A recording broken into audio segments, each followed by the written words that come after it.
दोस्तों, और हम आज बात करेंगे जो नागरिकता तो अंतिम टॉपिक है वो क्लियर कर देंगे, क्योंकि आज जो नागरिकता का जो जितनी भी क्लास थे ना, अभी अंतिम क्लास है नागरिकता की, ठीक है ना। जिसके अंदर है विदेशी, है ना। जो विदेशी है ना, उनके निवास का दर्जा एवं उसमें जो अंतर है ना, वो किस प्रकार है उसके बारे में देखेंगे।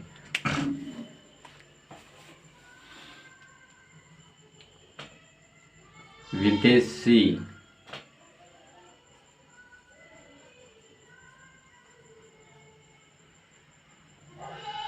विदेशी निवासियों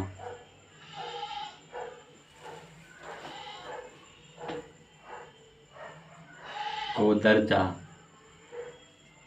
वह अंतर, है ना, उस बारे में हमें विशेष रूप से रिजल्ट से बात करेंगे कि विदेशी निवास है उसके लिए विशेष दर्जे एवं तुलना, है ना। अंतर कह सकते हैं या तुलना कैसे कोई कह सकते हैं। अब ये क्या होता है भाई साहब जी, इनको जो बांटा जाता है वो अलग अलग भागों में बांटा जाएगा। हम बात करेंगे सीधी सारणी से बात करेंगे, हमें नहीं तो कोई अलग तरीके से बात करनी है, नहीं हमें कोई रटाना है कि आप इस तरह रटिए इन चीज़ को, नहीं हमें ऐसे किसी प्रकार का कोई काम नहीं किए आपको, मतलब केवल सारणी के माध्यम से समझेगा और हम कुछ अलग काम करने वाले हैं नहीं, ठीक है। अब इसमें क्या होता है, अब इसमें ये बात ये होती है, एक तो भारतीय मतलब अप्रवासी भारतीय नागरिक, किस प्रकार अप्रवासी भारतीय नागरिक, कि भाई जो अप्रवासी भारतीय नागरिक होते हैं वो किस प्रकार होते हैं, है ना। तुलना का आधार करेंगे, एक पहले देखते हैं तुलना का आधार। तुलना का आधार, ठीक है। आई बात समझ में। और क्या है, और इसके अंदर है वो है अनिवासी भारतीय, ठीक है। जैसे क्या कहेंगे, NRIS,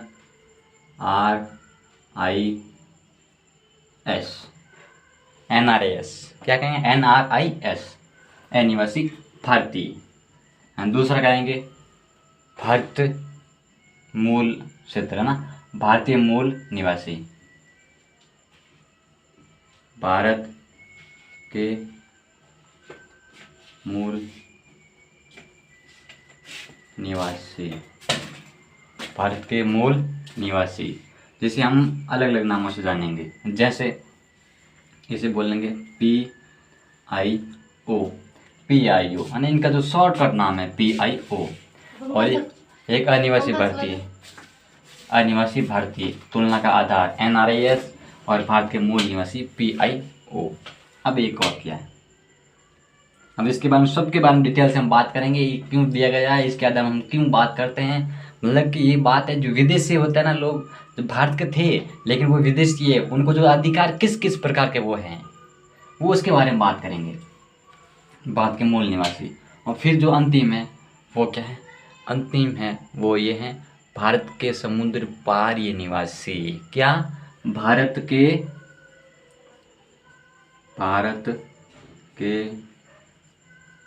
समुद्र पार ये निवासी। अब इसके अंदर क्या होता है, इसे हम क्या कहेंगे भाई साहब जी, इसे हम कहेंगे OCI। क्या कहेंगे, OCI, इंडियन, मतलब कि जो सिस्टम इंग्लिश में बोलते हैं ना, भारतीय के समुद्र पार निवासी। अब इसमें क्या होता है, अब तुलना का आधार, अब इसमें होती है नागरिकता। क्या होगी, नागरिकता। नागरिकता क्या है, ये क्या है, ये भारतीय है, इसको भारतीय तरह की नागरिकता मिलेगी, ये भारतीय है ना। ये विदेशी, क्या है, विदेशी, तो ये भी क्या होगा,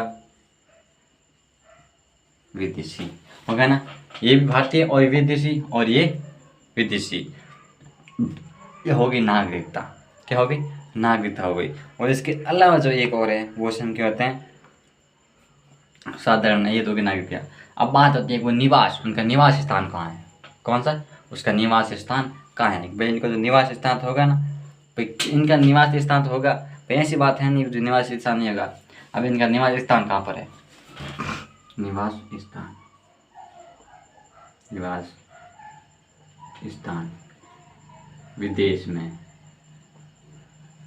विदेश में, विदेश में, ठीक है, विदेश में, विदेश में, हो गया ना। अब देखते हैं अहर्ता, ये अहर्ता, अहर्ता, अब ये क्या होती है, इसमें क्या होती है, इसमें जिस प्रकार भारतीय नागरिक का जो अहर्ताई मिलती है ना, उसी प्रकार इनको मिलेगी। इनको नियम कानून वगैरह जो भी व्यवस्था इनको मिलेगी ना, अहर्ताई जो मतलब कि भारतीय को मिलती है वैसी वैसी अनिवासी भारतीय NRIS को मिलेगी। किसको मिलेगी, NRIS को मिलेगी, ठीक है। इसमें क्या होता है,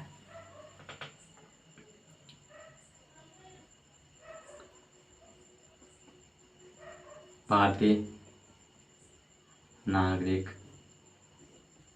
की तरह ही मिलेगी, ठीक है, यहाँ तक क्लियर है।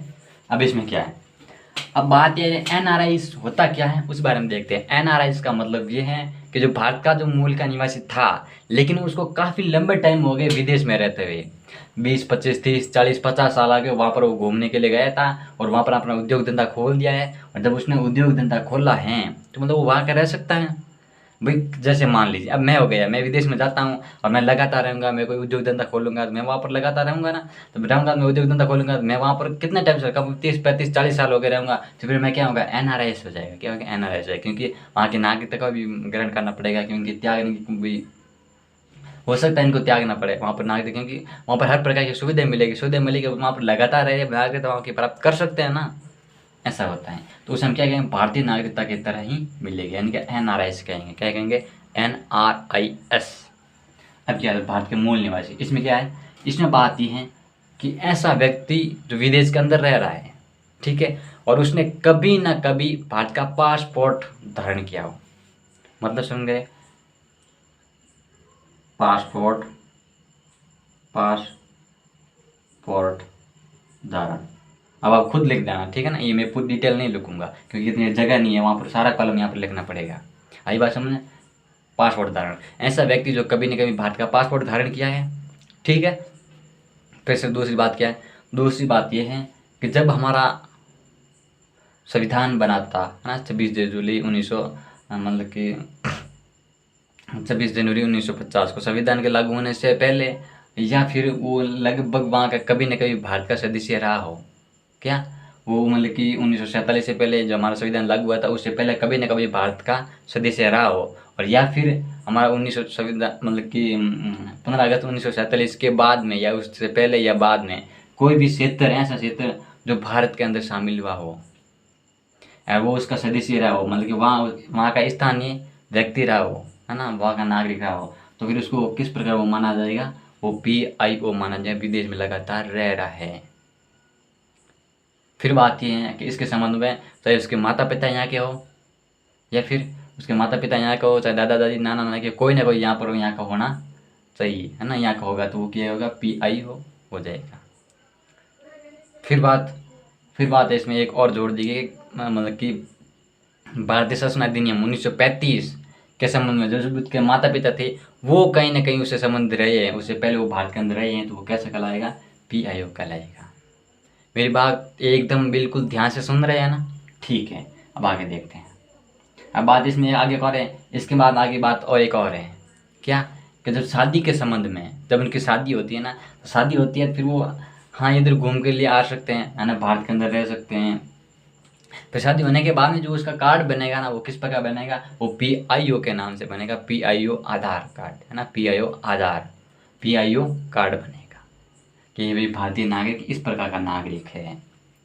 शादी करने के बाद में हो गया क्लियर, पासवर्ड बन गया और संविधान लागू हो गया। थोड़ा थोड़ा पॉइंट लिख देता हूँ, है ना, आपको समझ आएगा। संविधान लागू होने के बाद में, ठीक है, और फिर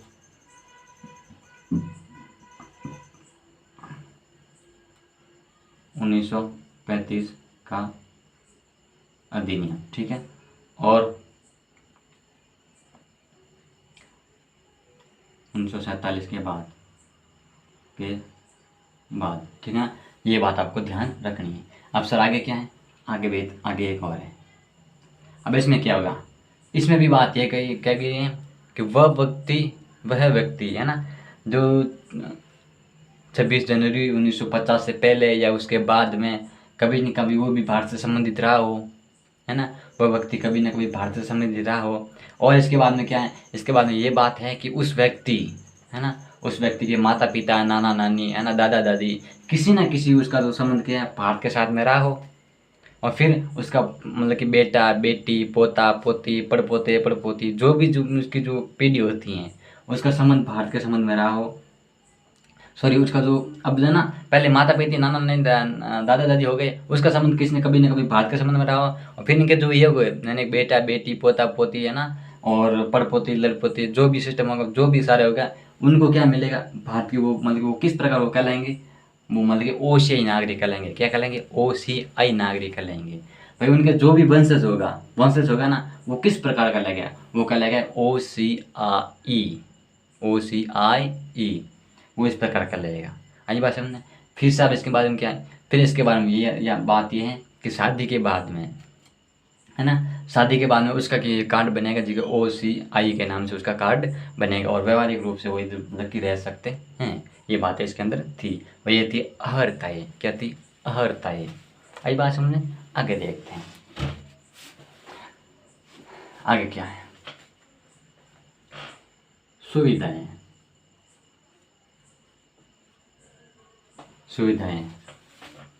वही सुविधाएं जिस प्रकार भारत के नागरिक को मिलती हैं, उसी प्रकार इनको नागरिकों को मिलेगी।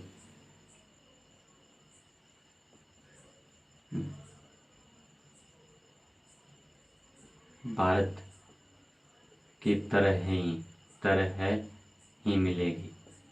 ठीक है, आई बात समझे। और क्या है, और देखिए अब इसमें क्या होगा, और इसमें बात ये कही गई है कि सुविधा के क्षेत्र में देखा जाए, तो सुविधा के क्षेत्र में देखा जाए, जो PIO नागरिक होगा, उसको जो वीज़ा मिलेगा वो 15 साल के लिए मिलेगा। वीज़ा 15 वर्ष। ठीक है, और वो कभी चाहता है मैं घूमने के लिए जाऊंगा, ठीक है, वो चाहता है मैं कभी घूमने के लिए जाऊंगा, तो वो मतलब कि 180 दिन का वो उनका जो पंजीकरण बनेगा, कितना, 180 दिन का पंजीकरण। ठीक है, फिर के साथ 180 दिन का पंजीकरण, और 30 दिन, फिर ऐसे 180 दिन कंप्लीट हो गए, उसको 30 दिन के अंदर पंजीकरण कराना आवश्यक है। ठीक है, फिर बात क्या है, फिर बात है कि यह है कि आर्थिक और वित्तीय और शैक्षणिक संबंध में उसको जो शिक्षा है वो जिस प्रकार भारतीयों को मिलती है उसी प्रकार उनको मिलेगी। ठीक है, और क्या बात है, और ये बात है कि कृषि के क्षेत्र में जो अधिकार भारतीयों को मिलते हैं ना, उस प्रकार अधिकार इस प्रकार नहीं मिलेगा। ठीक है ना, और यही सेम बात इसके अंदर थोड़ा परिवर्तन ये है। परिवर्तन क्या है, इनको जो विजय मिलता है ना, इनको विजय की आवश्यकता नहीं है। किसको, जो OCI होगा, L नहीं समझे ना, OCI, जो OCI होगा उनको मतलब कि वीज़ा की आवश्यकता नहीं है, वो कहीं भी घूम सकता है। ठीक है, फिर क्या बात है, उसका मतलब कि 180 दिन का पंजीकरण वाला ये सिस्टम नहीं है, वो बिल्कुल भी कहीं यात्रा कर सकता है, बिना इस प्रकार यात्रा कर सकता है। ठीक है, ये बात मैं जो बोल रहा हूँ वहाँ ये बात ये लिख देना, है ना, बुक के अंदर, ताकि आपको समझ में आ जाए। आई बात समझना। फिर क्या है, फिर है क्या, आर्थिक और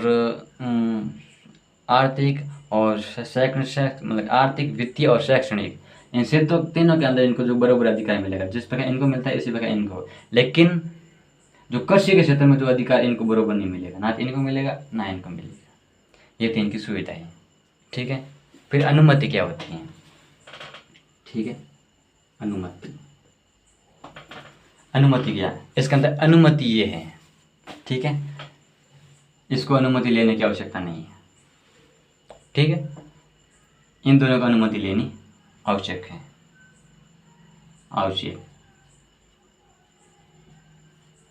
किस क्षेत्र में, पर्वतारोहण के क्षेत्र में, या कि जो जहाँ पर प्रतिबंधित क्षेत्र है वहाँ पर घूमने के लिए, और भी अन्य जगह होती है जो टूरिस्ट है वहाँ पर घूमने के लिए जाएगा, तो ये क्या लेगा, अनुमति लेगा, और वो वहीं का वही से नियम इस पर लागू होगा।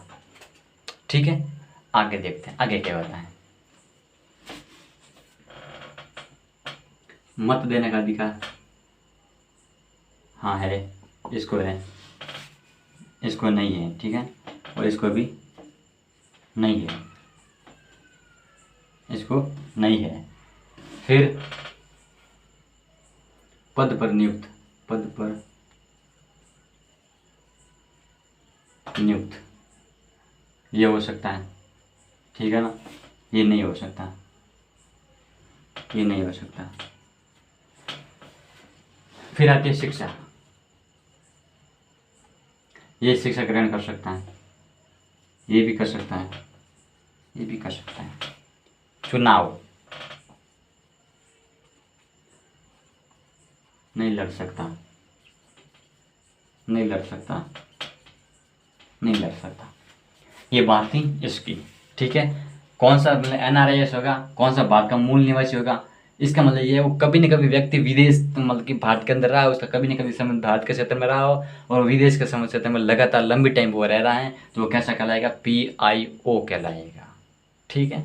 और OCI क्या होगा कि वो भी भारत के व्यक्ति था, नागरिक था, कभी न कभी वो भी था, उसका मम्मी पापा दादा दादी नाना नानी नाती वगैरह जो भी था, कुछ न कुछ संबंध इसके भारत के संदर्भ में रहा हो, तो वो क्या कहलाएगा, OCI कहलाएगा। लेकिन इसको OCI क्यों जोड़ दिया गया, ये भी इसमें ज़्यादा तो अंतर है नहीं। अंतर की बात इसके अंदर ये है, इनका जो बेटा बेटी पोता पोती है ना, परपोता लड़पोती कड़पोती जड़पोती जो भी सारे होता है ना, उनका सारा का सारा पंजीकरण इसके क्षेत्र में पंजीकरण हो सकता है, यानी कि उनका नामांकित हो सकता है भारत के नागरिक के रूप में। ये बात इसके अंदर दी गई है।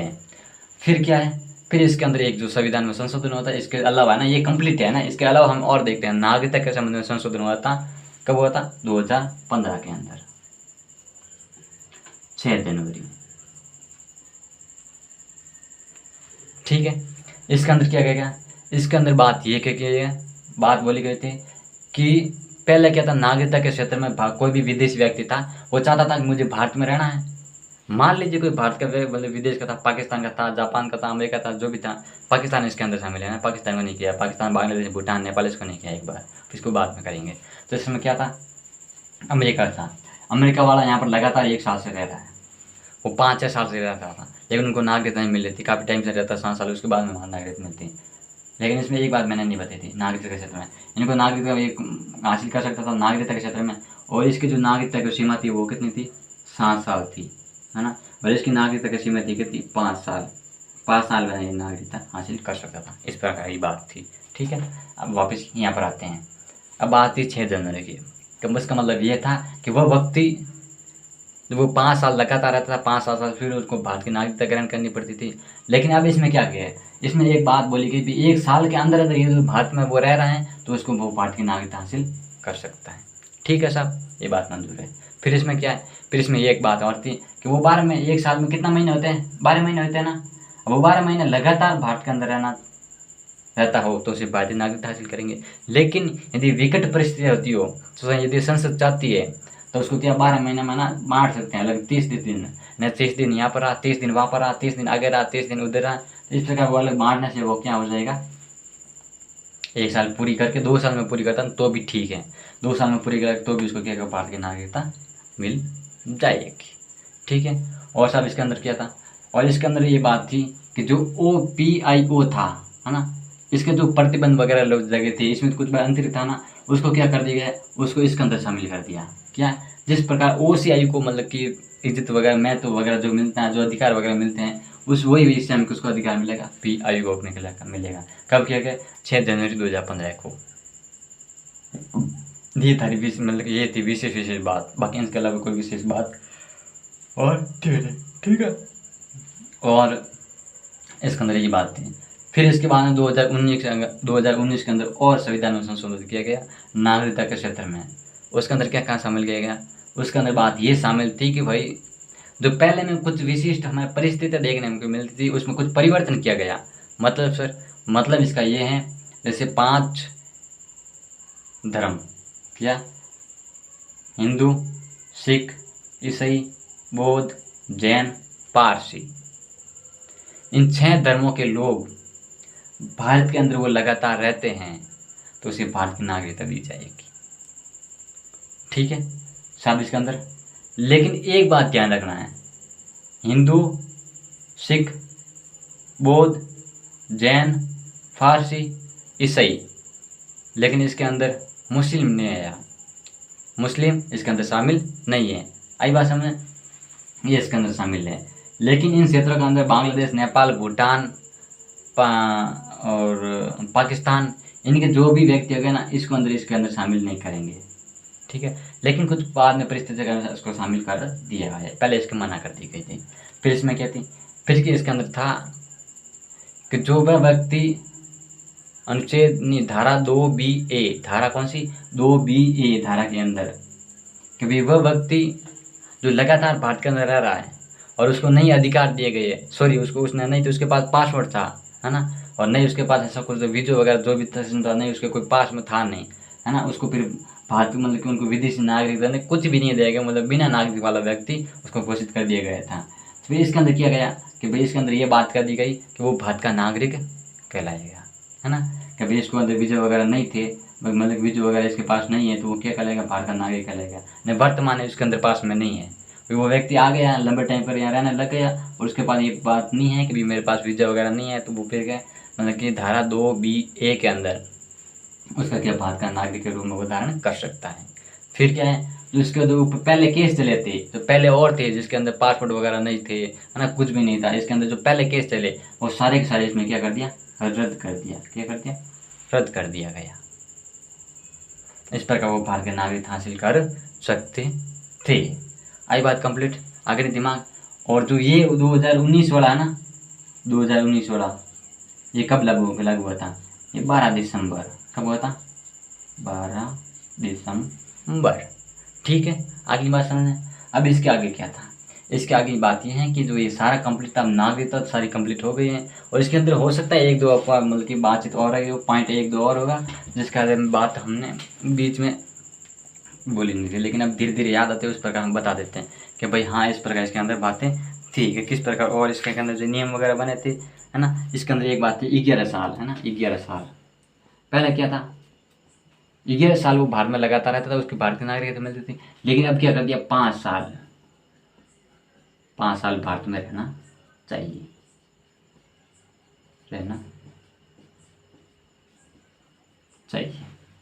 ठीक है, अब आप सोच रहे हैं सर उसके अंदर 1 साल में बताया था आपने कि 1 साल के अंदर मतलब कि भारत का नागरिकता हासिल कर लेंगे, और इसके अंदर आप 11 साल से 5 साल बता रहे हैं, लेकिन इसके अंदर नागरिकता अलग अलग तरीके से ये बात बोल रहे हैं, अलग मतलब कि नागरिकता के हिसाब से वो विदेशी के संबंध में उस प्रकार जो 11 साल के अंदर उनको नागरिकता मिलती थी उनको 5 साल के अंदर मिलेगी, और ये 1 साल वाला मैटर था, ये कुछ इसमें अपरिवर्तन अलग है, ये अलग है। आप बता सकते हैं 1 साल किस में था, तो वो अपने 2015 का ध्यान रखना है, ये 2019 का ध्यान रखना है। ठीक है ना, यहाँ तक कंप्लीट है ना, आगे सामने देख लो, स्क्रीनशॉट वगैरह लेना चाहता हूँ ले लो, नहीं फिर में देख लो, एक बार उतार लीजिए। ठीक है, हम और बताते हैं आपको इसके अंदर क्या है ना।